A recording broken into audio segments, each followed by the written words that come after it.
Harihi Om. Sahana Bhavatu, Sahana Bhunaktu, Sahaviryan Karabhavahai, Tejasvinavadhitamastu ma vidvishavahai. Om Shanti Shanti Shanti. Om Jaya Shri Krishna Chaitanya Prabhu Nityananda, Shri Advaita Gadadhara Shivasari Gaura Bhakta Vrinda. Hare Krishna, Krishna Krishna, Hare Hare, Hare Rama, Rama Rama, Hare Hare.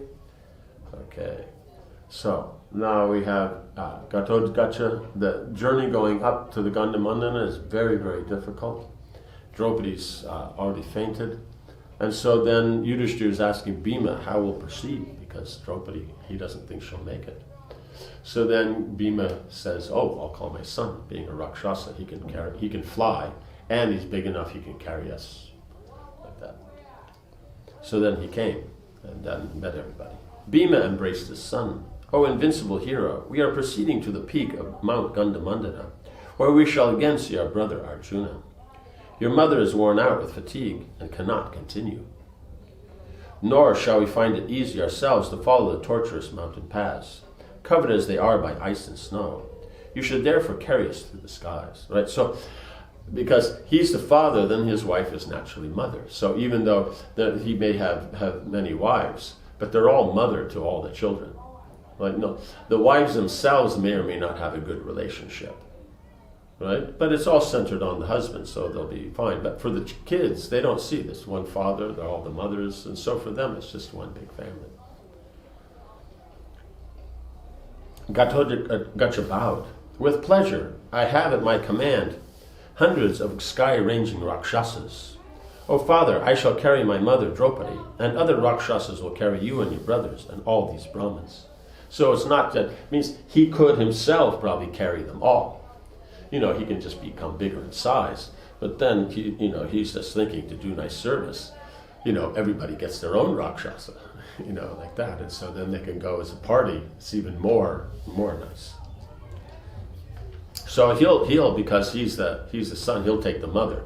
And then the other Rakshasas then, can take the other men, and because everybody else is men. So it doesn't matter like that. But it's natural then the mother would want to be taken by someone who's known. So then by her son, it's fine. Gatotkacha gently placed Draupadi on his shoulders. He looked upon her as he would look upon his own mother, Hidimbi. Other huge-bodied Rakshasas suddenly appeared and picked up the travelers. Lomasha, however, rose unaided in the sky by his own mystic power, appearing like a second sun. Right, because he came on his own from the heavenly planets. He moves around the universe on his own. So he could go with them, but at the same time, it's just to show his position and all that. Then by him going, then no, okay, he among the Brahmins is very great. And at the same time, is then this way he's not obliged, being a sannyasi, and that just wandering, then he has no obligation. Otherwise, he takes this benefit from them. He's obliged, and he wants to avoid that. The Rakshasas flew swiftly through the heavens along the Siddha's path. As the party traveled, they saw beneath them the beautiful lands inhabited by Vidyadharas, Kinnaras, Kimpurushas, Gandharvas, and other divine beings. Right, so all these places right around Meru, this is where they all live, around there and on Meru and all this. They saw a great forest intersected by rivers and filled with elephants, bears, apes, rurus, surabi cows, and buffaloes. They passed over the... rurus are tough. They're animals with these big horns and that. They passed over the country of the Uttarakurus. Finally, they all arrived at the Gandhamandana mountain. Uttarakurus is the northernmost part of the island, like that. Bharatvarsh is the southernmost. Uttarakurus is the northernmost, like that. Finally, they all arrived at the Gandhamandana mountain. So it just seems like they just kind of went up and kind of went around like this, and so then they got a full tour of Jambudvip. Finally, they all arrived at the Gandhamandana mountain.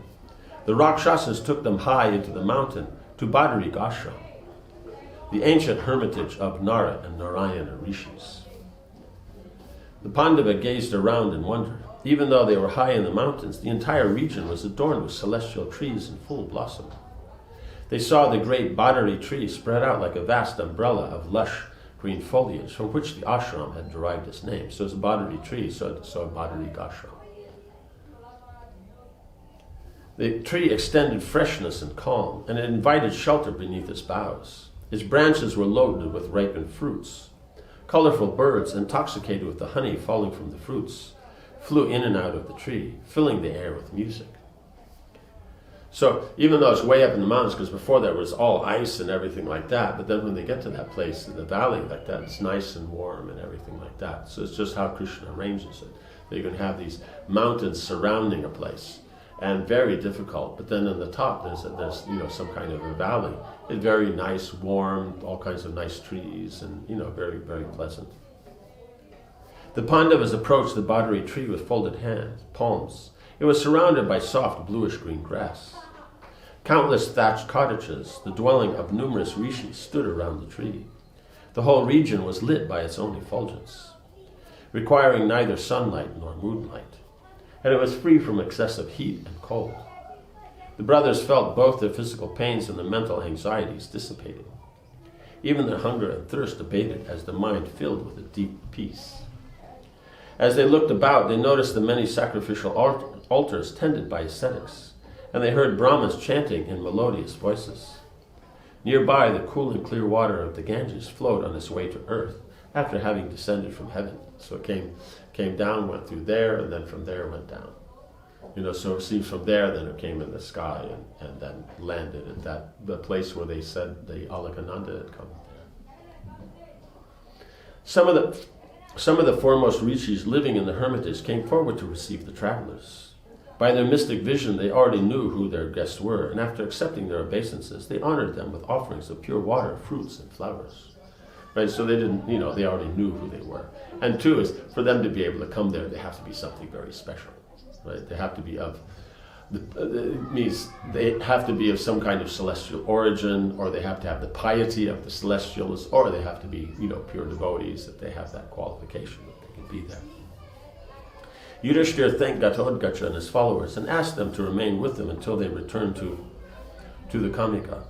On the advice of Lomas and Domya, the Pandavas took up residence with the rishis to await Arjuna's arrival, passing their time hearing the many rishis' spiritual discourses.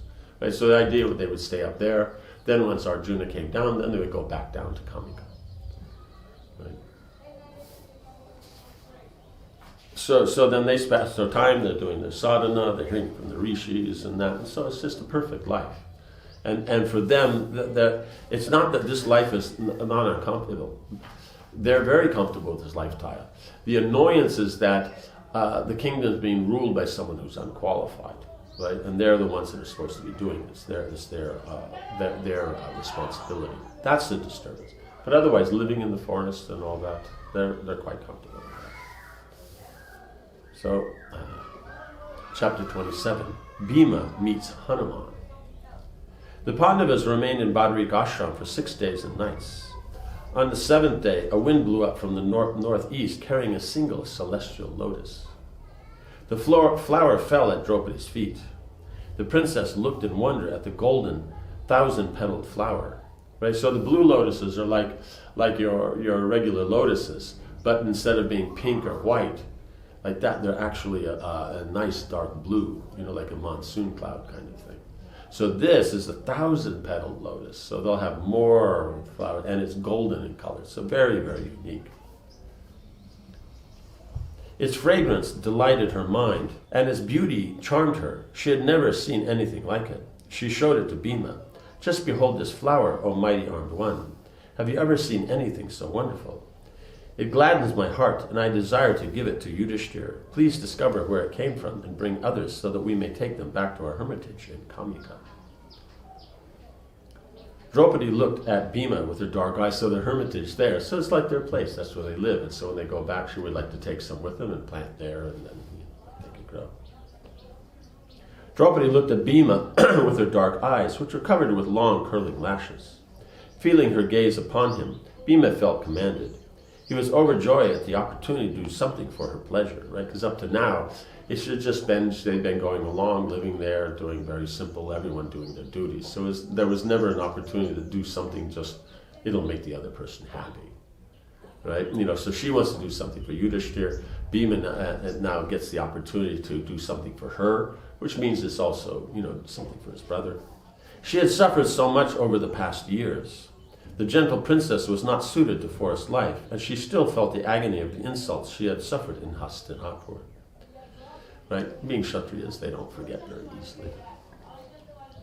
Now she suffered even more due to Arjuna's absence. He had always been her favorite among the Pandavas. Bhima said, "It will be done, O blessed lady. You will see my return with an armful of these golden flowers." Bhima faced the wind and began to climb the mountain, right? Because the wind came and blew it. So then whichever way the wind came from, then it must be the flowers from there. He traveled swiftly, resembling a furious elephant crashing through the forest. All creatures fled away in fear as he raced ahead, thinking only of Draupadi. The region through which Bhima passed became increasingly beautiful. The trees were in full bloom, and they stood amid black rocks inlaid with gems. It seemed to Bhima as if the goddess Earth had raised her arm, adorned with sparkling ornaments in the form of this mountain. Bhima felt a cool breeze fanning his body, and his energy increased. On all sides he saw numerous Gandharvas and Siddhas sporting on the mountain slopes with their consorts. The beautiful celestial maidens turning their heads sideways to look at the Pandava as he rushed past. Because they're not going to look at anything, but you have this guy, just big, huge guy, just running past. And, one, how is he so pious that he's here? And how is it he can, move and all that in this way? So then they noticed him. Bhima scoured the mountainside as he ran, looking everywhere for the lotuses. But he did not find the flowers. So he's just running and then looking where a lotus is. So he's just keep following that breeze. He did not find the flowers. He continued higher into the mountain, roaring with exultation at his own strength and power. Hearing the tremendous noise, animals at a distance became afraid. The mountain tigers left their dens and ran about. Some of them tried to attack Bhima, but he slapped them aside as he ran. He doesn't kill them. They come, yeah, out of here. So then they know, okay, everybody knows, don't mess with this guy.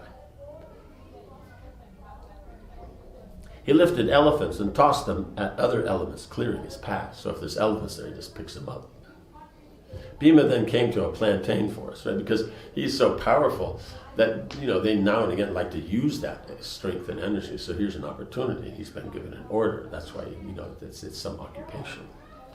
Bhima then came to a plantain forest. He entered it with force and broke some of the tall trees by hitting against them with his arms and thighs. Right, so it's a big forest of just big, huge banana trees. And banana trees are very solid, like that. But just as he goes and his arms or his thighs hitting them, then they fall over. He was still shouting, and his roars now mixed with the terrified cries of the forest animals. The tumult he created carried for miles. Suddenly, Bhima noticed aquatic birds rising into the air not far off, frightened by the noise, right? Because he makes this noise, and then there in the distance, an aquatic bird. So that's how you know where water is, because aquatic birds stay where there's water. Other birds stay in trees, just where there's not water. Realizing there must be water nearby, and that lotuses grow on water, he made his way towards the birds. Soon he saw a delightful lake. The Pandava went down to the water, which was adorned by innumerable lotuses and lilies. He dove in and swam about like a maddened elephant. Refreshed, because he's been running and all that, it's sweaty and tired. So then he then bathed and he felt, refreshed. He rose from the water and let out a terrific blast from his conch shell. Examining the lotuses, however, he realized were not the same as the one Draupadi desired. He set off up the mountain again, following a path leading up from the lake. So from the lake was there, he found that there was a path going. So this must have been one of, before that it didn't seem that there was any path. But or at least not specific. But here it seems to be this is a specific path. He heard a loud noise just ahead of him. The sound echoed all around the mountain and made Bhima's bodily hair stand on end. He ran forward to see what could have made such a noise, and he found a huge monkey lying across the path, lashing the ground with his long tail and making the earth tremble. The monkey was effulgent and resembled a blazing hill of copper.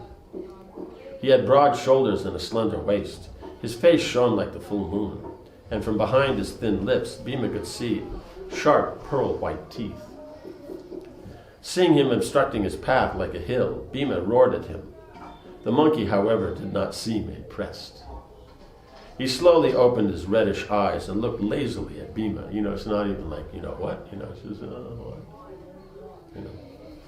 Why have you awakened me? I am ill and deserve your kindness. Right? Because if someone's ill, you're not supposed to bother them, right? Indeed, as a human, you should know the codes of religion and show kindness to all lower creatures. Right? So even though the celestials, they may have their own way they do things, but he's a human. He would still follow the human laws. Oh, here it seems you do not know virtue, because you have come here forcibly, destroying animals on your way. Who are you? Where are you going? You do not know that. Do you not know that you cannot proceed further? This path leads to heaven, and men cannot access it. Only those who are successful in ascetic practices can go to the celestial regions. Therefore, give up your quest and turn back, or rest here a while and partake of the sweet fruits and cool water. So the monkey's saying, you're human, you're supposed to be kind to all the animals. Like I'm an animal, I'm sick, you're supposed to be nice. And coming here, then you hurt so many animals on your way up. So you're supposed to be nice. He said, and anyway, from here it goes to heavenly planets, you can't go. And so therefore then, you should turn back. Or if you want, sit down, have some nice fruits and drink some nice water and refresh yourself.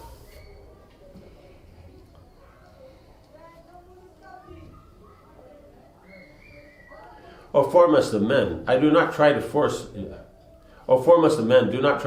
your way past and thus die for nothing.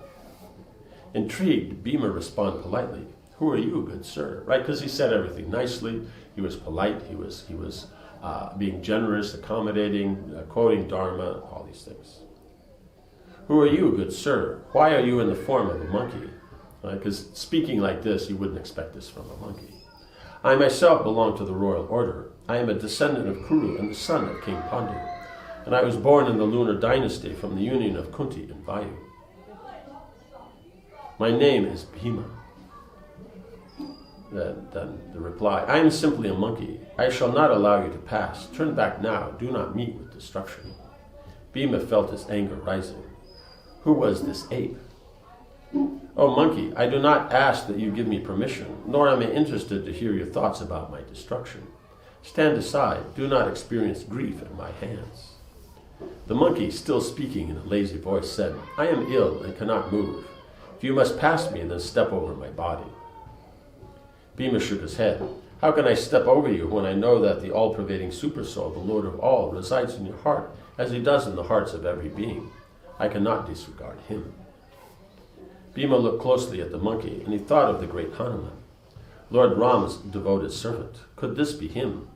But that monkey had lived in a long past age. How could he still be alive? That would mean he was now almost 1,000,000 years old. No, it was impossible. Bhima continued, had I not been aware of the Supersoul, I would have leapt over you as well as the entire mountain, just as Hanuman leapt across the ocean. The monkey turned towards Bhima and opened his eyes wide. Who is this Hanuman who leapt over the ocean? Tell me if you can. He was my brother, begotten by the wind god and endowed with intelligence and strength. He was the best of monkeys, and he is celebrated in the Ramayana. For the sake of Ram's wife, Sita, he leapt 100 yojanas over the sea to Lanka.